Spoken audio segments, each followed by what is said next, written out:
umalis to. Ingat, Pastor. Ano to? Amoy ah.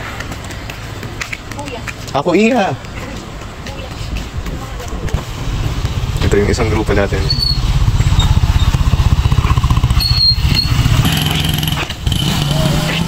Hey, what's up? Hi muna bro.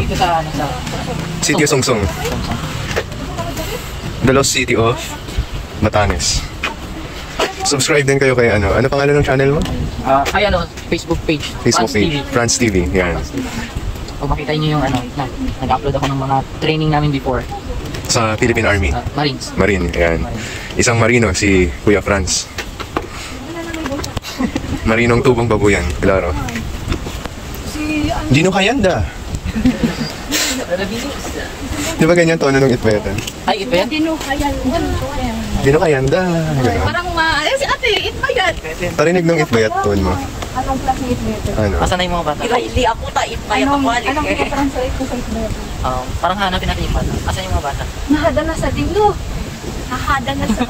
Parang humihinga sila, no? Oo, Parang nagre-release ng carbon dioxide. Nag-i-itbayat at the same time, nagre-release ng carbon dioxide. May air na nila lang. Di ba ituko is owl sa inyo? Paano? Ituko. Ituko.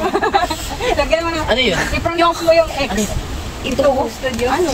Yan yung sa Pago. Ang mahirap sa kanila yung X. X, ituko. Yung may X pa nagiging H? Ito ba? Hindi. Yung X talaga namin is ano. Diyos Mamakus. May tipak. Parang mag-tipak. Diyos Mamakus. Diyos Mamakus. Diyos Mamakus. Diyos Mamakus.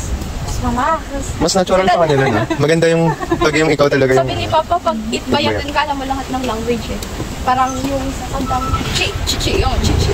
Mas alam mo. Pero mas lamang yung mga taga-babuyan. Marunong pa sa Ilocano, Ibatan. Para lang din yung iba, marunong din sila mag-itbayatan. Si Kuya Jess, diba marunong? Diba kasi na hindi ka magawa sa sila Ikaw, ako yung, ano, Ibatan ka na. ay hindi, half itbayat ako. Kasi yung papa ko, itbayat siya. Tapos, ay, Iraili pala. Ayaw, hindi ba kaya? Kampar sa itbayat kasi Iraili.